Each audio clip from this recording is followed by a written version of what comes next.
Hello, and welcome to the Casino Tears podcast. I'm one of your hosts, 10 Ton is number one, and joining me as my co-host is the one and only Ed Robinson from Roll to Win Craps.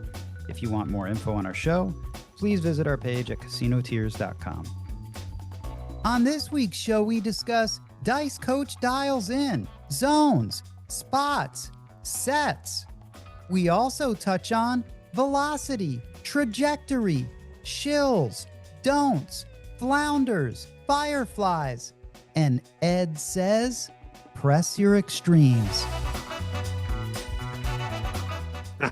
Just a little comment, though, on these questions. Ed, when you were just asking Bo about the fact that he was throwing with a lower trajectory into the hook from stick right one, since I shoot from there all the time, there are times when I will throw with a lower trajectory, specifically, consciously, and that has to do with the bounce of the table. It definitely goes lower, typically at aria. I will adjust that lower than at other tables. I just want to also comment, and I don't think we mentioned this, how important it is for me personally as a shooter when I can pick out and zero in on a dot or whatever it is, a mark for my landing zone. My rolls tend to be very, very good when I can really see that. I have two different contacts, one for my driving eye that I put in. I always make sure that I put that in so I can really zero in on a detail on the felt. When I have that, I think it's so helpful to my rolls because I just know I got to hit this one spot. I got to hit this one spot.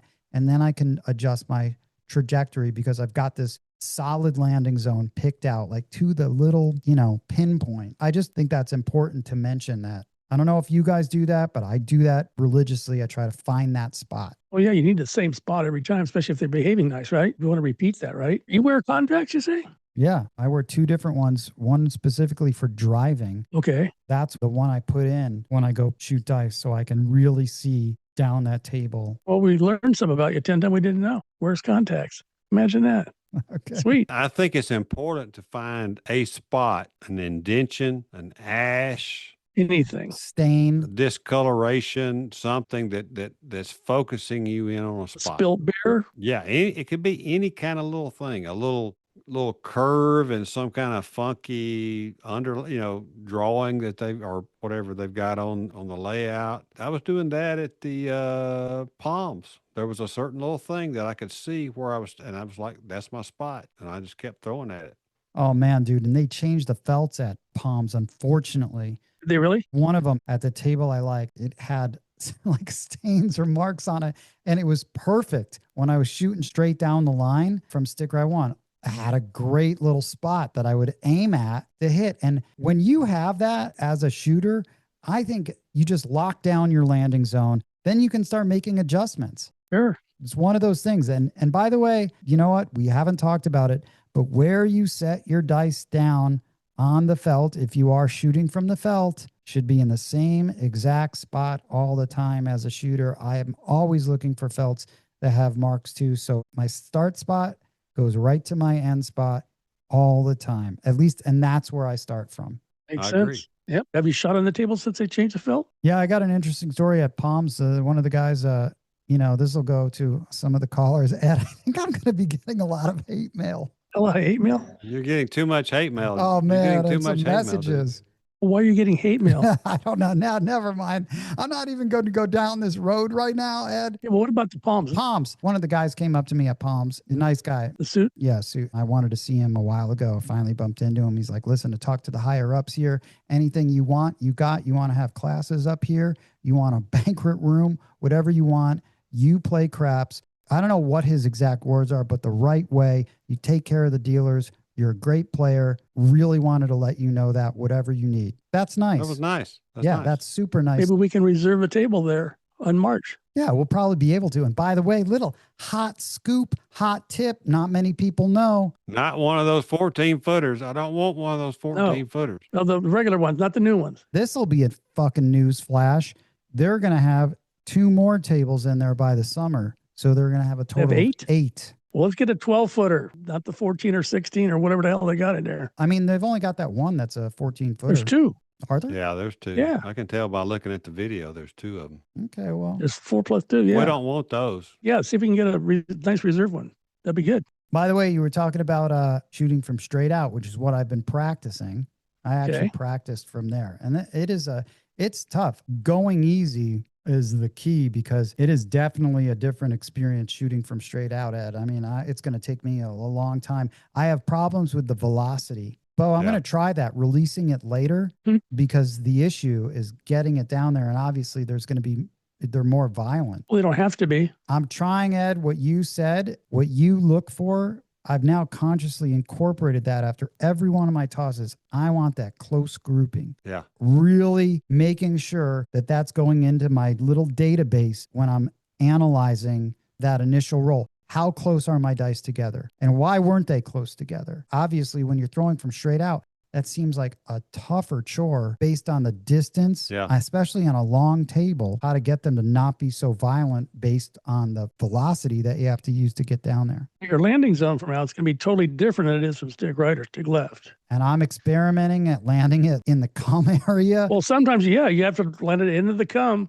and let it, roll into the wall. A lot of tables are that way. If you get too close to the wall, they go explode. That's been an interesting. It's a journey. It is a journey, learning a new position and being comfortable with it. If I'm straight out on a crapless table, I'm throwing a 6-1 on top.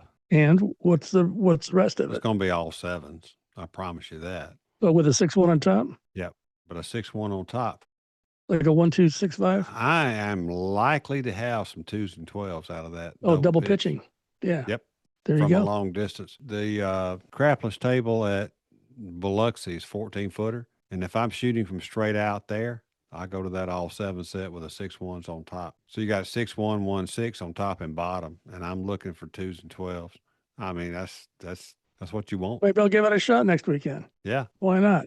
Let me get to some more questions. Since we're talking about long tables, I was at Fontainebleau. I was in there the other night. Fontainebleau. Long yacht. That's a yacht. I went there because I've heard from a few people, Bullgator, one of them, Bo. Right. Shooting for aces. And shooting for aces. I was also there a long time ago with Lazy Dog, of all people. First time I shot at Fontainebleau was with Lazy Dog. Made some money there. So I will reiterate my thoughts on those tables. Ed, I hate the fact that they're long, but I like the bounce on that table. Even though they were long, my first toss, I was like one number away from both sides. My second toss, I was a number away again, but it gave me what I would normally expect with my set. I mean, I pounded 9s and 4s with that 6-2-2-6 set. This is my baseline. And I just was pounding those things. And those crews are so nice. They are so friendly. They are so friendly. I'm telling you, man. We're hurting for visits in there. I mean, they're just so nice. I love the crew that I was there. It's such a nice change. I wish the Bellagio crews weren't so fucking stuffy. I mean, that makes a difference to me. Oh, it does make a I difference. like being around happy, smiley people. Oh, yeah. Helps with the energy, right? I think so. It I'm going does. back. I'm going back to Fontainebleau, Ed. That's correct, sir. Yeah, so Fontainebleau. I did like the table, though. It wasn't crazy. A longer table. I mean, I was shooting from stick right one. Wasn't that bad. That table is like a 16-footer, dude. Well, I stepped off. I was there, had dinner the other day, stepped off 6 steps. And, that's like 18 foot. That's a lot. That's a battleship, man. At Fontainebleau? Yeah. That's an extreme. I don't want anything to do with that long of a table. I'm gonna go back there. G7. If you're at stick left one, it's like Battleship. shooting from the hook. But anyway, I was there with this guy shooting for aces, man. Nice guy. Ed, this guy, you're right, Bo. What a nice guy. This guy, good vibes. North Carolina, right? I don't know where he's from. Come on. Yes. I don't think it's from North Carolina. I think it's more is it Missouri? Maybe. I don't know. He signed up for our class. Shooting for aces. He knows Yo Kev, Big Ten area, probably. All right, man. Check it out. He's got a couple questions, but this one is interesting. Oh, shooting for aces? Yeah. One more that I've been pondering. Is there an appropriate time to throw the dice off the table? This comes from the situation where dice are out, you're set up and fixing. I'll use fixing. Fixing to toss, and the ever-dreaded hands and late bet come onto the table, ferret encroaching. Total distraction and annoying situation. I currently set the dice back down, stand up straight, and look around and say, are we ready to play dice now? I have not thrown the dice off the table intentionally, but wonder if that should be incorporated at times. What do you think, Ed? I feel like, Ed, you would do that. Absolutely. In fact, you throw them at the person that you're mad at. That's disrupted the table. So you got a guy disrupting the table, right? Okay, so what I would do, if you got the dice in front of you, I'd tell the stick man, take them back, control your game. And when you get it under control, give me the dice. That's what I would do. I wouldn't throw them off the table. Oh, I will. I'll throw them damn things as far across the casino as I can throw them. I'll land them on a blackjack table over there somewhere. Be nice. I'm not nice. I am never nice to idiots at a craps table. Okay. I'm just not. Oh man. I mean, I'm gonna hit. If I can't hit them between the eyes, I'm gonna throw it right over their head. It's gonna land on a blackjack table and bounce off of those and go scattering across the floor. And I'm just gonna step back and relax. And Same laugh. dice. Ask for same dice. Then, yeah, you ask for same dice just right then, because then they got to go find them. Exactly. Ed, I cannot wait to talk to you about that voice message because what you're saying is like, about being nice. I mean, I'd like to say in general, you know what though, Bo, wouldn't you consider this podcast? We're very encouraging and preach positivity and all that. Absolutely. Shit. I mean, we're not total fucking morons here. No. You got to be realistic because we're risking money, right? I think so. That when you start bringing money into the equation on a craps table, I don't know, man. It can become it's always us against the casino. David and Goliath. But Ed, it can be sometimes us against us, meaning a fucking don't better. Some other player. Yeah. Yeah. We'll get to this, but it can't always be. Dude, I can't tell you how often I try to throw sevens when there's a don't better on the come out. Every time. That's how many times I try. Every time. Ed, okay. So, let me just ask you. We'll have a whole nother discussion as this, but why? I mean, that would say, Ed, you're being a mean person. Are you being a mean person, Ed? That you are? Yes, I'm being a mean person. If you want to consider me a mean person, I'm being a mean person. I don't really give a flying shit. But Ed, listen, but everyone's allowed, Bo, to play their game, correct? They're allowed to play however the hell they want to. And we encourage that. Sometimes they play correctly because I PSO. Mm-hmm. And I go, well, he bet me correctly. But the next time I get the dice, I'm going to set for sevens and I'm going to try to throw sevens until he leaves squealing. Like he's from Deliverance. Yeah, because I'm making money. See, that's the difference. It's not that I'm betting or tossing against the guy, but if I'm throwing sevens, I'm making money on the come out. And he's not. Rack him, don't rack he's him. not. He's losing, you're winning. So why do I want to appease a fucking don't better on my come out roll? Never. I'm not shooting for him. I'm shooting for Ed. Yeah. I'm only shooting for Ed. Ed Robinson. I am not shooting for the don't better at the end of the table with a stack of black chips down there on the don't bet. I'm shooting for Ed. Now, I may tease him a little bit. I might shoot an ace deuce while I'm betting the world bet. And then all of a sudden I'm going to go, I think I'll shoot for sevens because he's stacking them up down there. And I'm going to just blister his ass until he figures out I know what I'm doing. Either leaves or goes with you. Bo, what are your thoughts? Either leaves or he pulls his bets up. Bo, I feel like you would have very strong opinions about don't betters. Would it be more so on your roll when you have the dice, or do you care? Should you care? It doesn't bother me. It's his game. You, of all people, energy matters at the craps table. Well, it does, but I mean, I don't let that bother me. Well, I'll tell you the story. Okay. Green Valley Ranch. Okay. One day I went out there. This guy was drunk on his ass. He had $10,000 and $1,000 chips. And all he was doing was harassing everybody, harassing the dealers, harassing the players, and putting $1,000 on the don't. And I said, you may not want to do that. You may want to see how my dice are behaving today. I said, because I might catch a hand. He said, well, mind your own business. I said, okay, that's cool. So I did what Ed just said. I set for a 7, hit a 7. So then he puts another, I feel like 3 or 4 sevens in a row. And I said, see, if you'd have gone with me, you'd be making money. And so then I finally set a point. He lays the rest of it out there, hit the point, and he's gone like in a dozen rolls. And the dealers were happy as hell because he was drunk, creating havoc, creating all kinds of BS, and got rid of the negative. It was actually negative energy. But if a guy's just playing the game, that's his game, I just don't let it bother me. Don't even look at it. Most quality don't players are very quiet. And they're like on the inside hook, trying to be by themselves, unnoticeable. Yep. So I don't mind those guys. It's the guy that's hollering and screaming and yelling. Oh yeah. Come on, 7, come on, 7. Or, I don't like that. Yeah, that's horrible.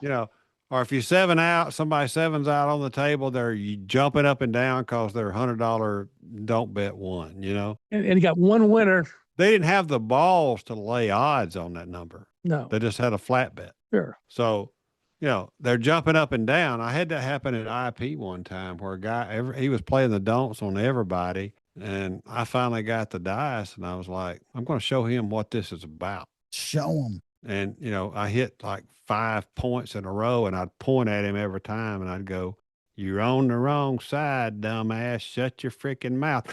Point! And I'd jump up and down and scream just like he would. And I'd go run around him and, and I'd jump up and down behind him and go, point, point, point, point, point. Don't betters out. I don't care. I'm making money. I'm there to shoot for Ed. And if you don't like us shooting against a don't better, you're just a pervert. Oh, man. All right. I'll remember that. Just a pervert. Oh, no. I mean, for anybody who doesn't like a shooter trying to knock off a don't better and being glad they did, think about what we're trying to do. We're trying to make money and we're trying to hit a point, right? Exactly. That's what we got the dice in our hands to do. We're not there to throw a 7 so the don't better can win. We're there to hit the point so we can win. And if you don't like that, go out there in an 8-foot pond and dig down deep and suck a root at 9 feet. Man, bring your scuba gear.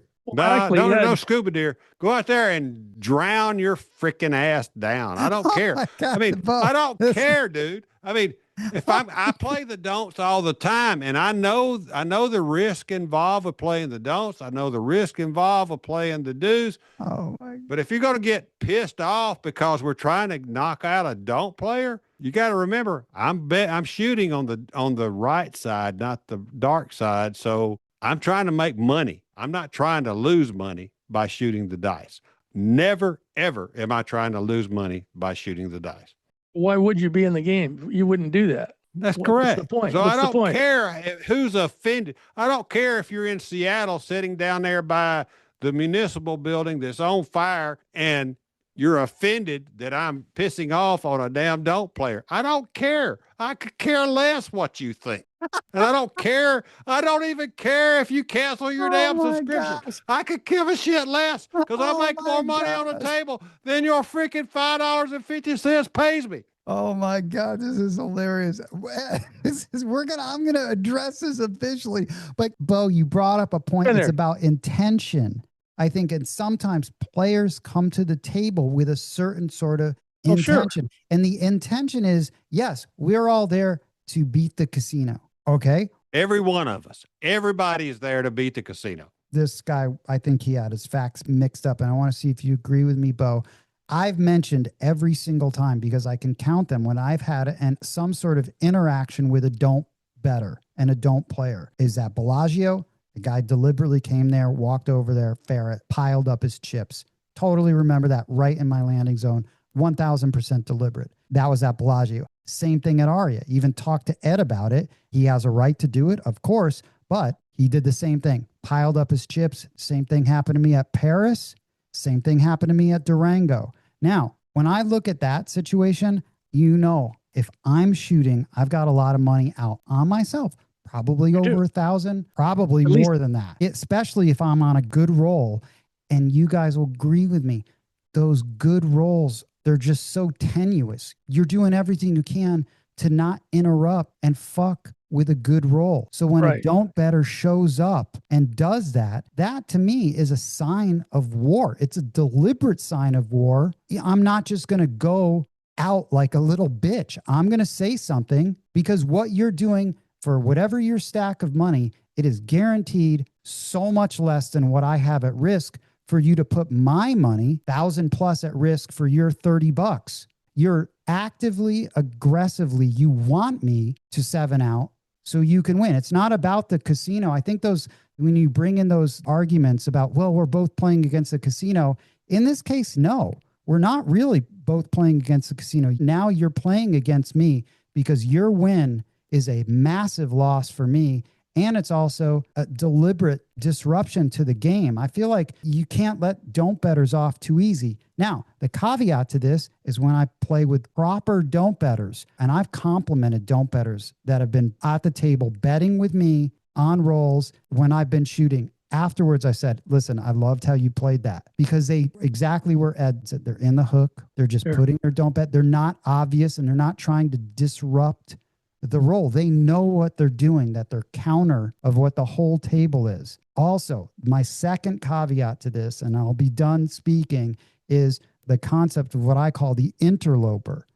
This happened at Paris. I walked up to a table so stoked to play. There's only one person there. It turned out he was a don't better. I view myself as second. I got to the party late. This is his table. I can't have an attitude that he's a don't better and he's got that table. And that's where I feel like when you become table captain, don't betters showing up, they're like interlopers. They weren't there before. And I think that matters to me. It's like, if you've established this table and it's a right side table and we're all going for the same thing, a don't better comes in to disrupt it. It's not just this innocent thing. I think it's very deliberate, and you kind of have to be conscious of the motivations there. Okay, I'm done off my soapbox. But Ben, do you think any of those could be deliberately by the casino put like a shill in there to purposely take you out of your game?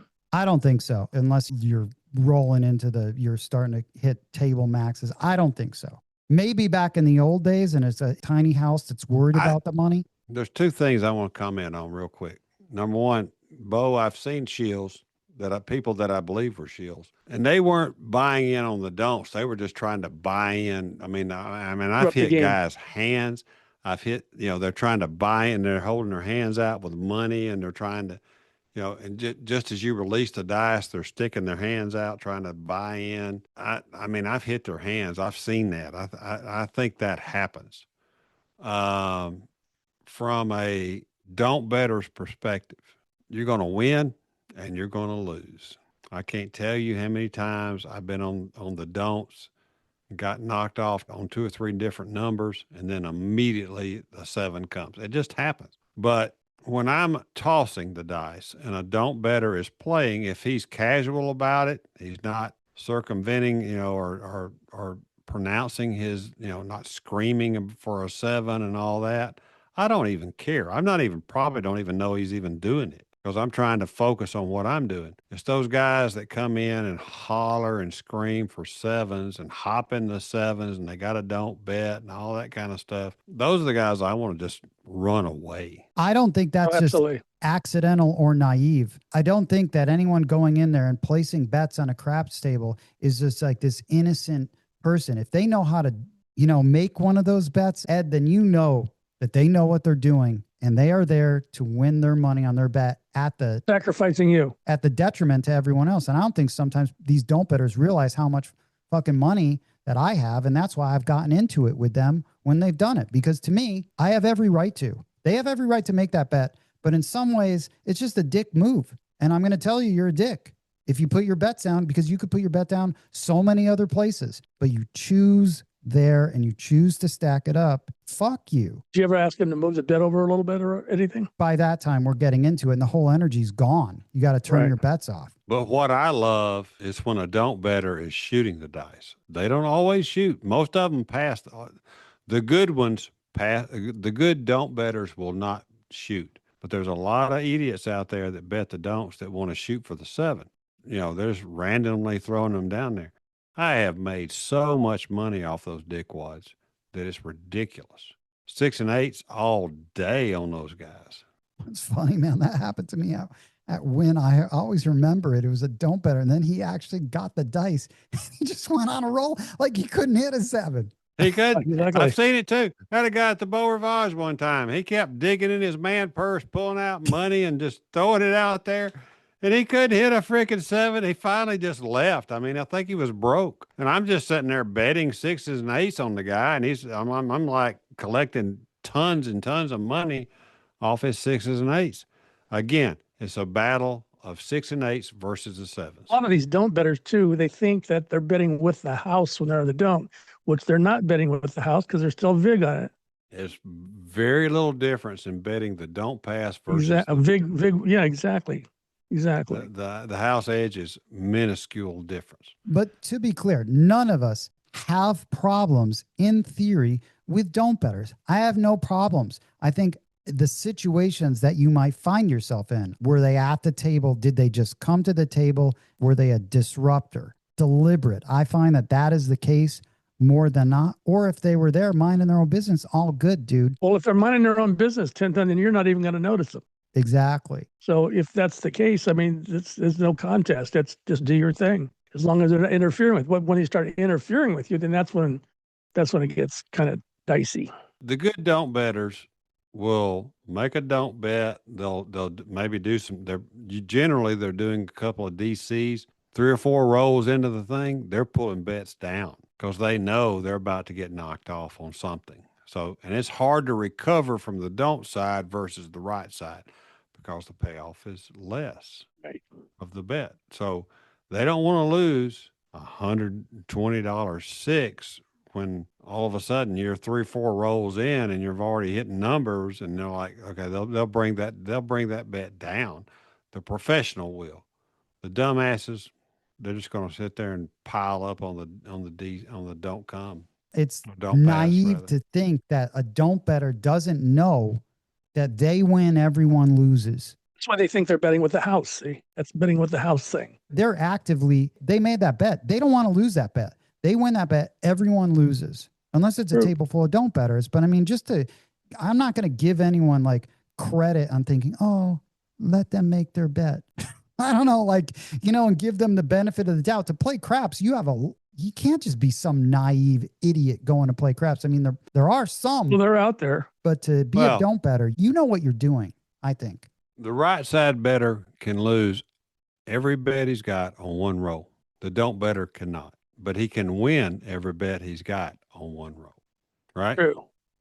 So that's why I like to have, if I'm betting the don'ts, I like to have 3 numbers out there. However I get them out there, whether it's the DC or whether it's a direct lay. It's like I said, Bo, earlier, I saw a 12. I immediately laid the 4 and 10. I can't lose them both on one roll. I can lose one, right? I can't lose them both, but I can win them both on one roll. So I was going to leave them out there for 2 rolls. Both times the 7 came in 2 rolls. Now, all I'm doing is sitting there buying time. I didn't want to bet a lot of money, $100. All I can lose on one roll is 50. I guarantee you, if I got knocked off on one, I'm the dumbass that'll double up on the other one. Right? If my 10 gets knocked off, I'm probably going to double up on the 4. And that gets hit. That really sucks when that 4 comes. Then you're knocked off, and then they roll a 7. That happens a lot. And that's when you go to the bar to think about what you did. Yeah, I mean, you know what's what can happen. I mean, the don't better should know what can happen at any given time. Sure. They know they can win it all in one roll, and they can lose it all in 2 rolls, for example. So, do they have enough balls to double up when they got little mini martingale? Yeah.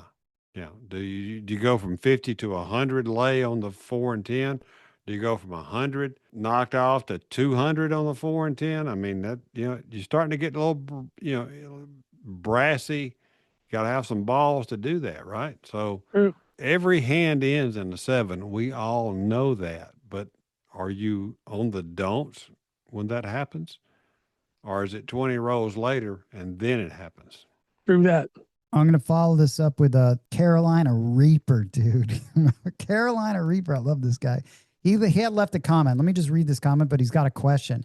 And it was a comment in regard to shooting for aces about throwing the dice at someone. He said, hey, everyone, this is 10 Ton. And don't you hate it when we end the show like that? Right when you're getting into it, you're invested in the combo, and then bam, out of nowhere, we just leave you hanging. If you're on our Patreon page, though, you get the full episode along with some show notes. Hope to see you there. And of course, new episodes drop weekly every Tuesday. Let me repeat that. New episodes drop weekly every Tuesday. We hope you enjoyed this podcast and will tell all of your fellow craps playing friends about it. Please follow Casino Tears on Apple Podcast, Spotify, or your favorite podcast app. If you like the show, please rate it 5 stars and leave a review. The best and most fun way to contact us would be to call and leave a message on our official Casino Tears vent line, 229-NO7. You can also email us at no7@casinotears.com. And lastly, to help support this podcast, you can visit our Patreon at patreon.com/casinotears. On behalf of Roll to Win Craps from Alabama and 10 Ton is #1 from Las Vegas, thanks for listening.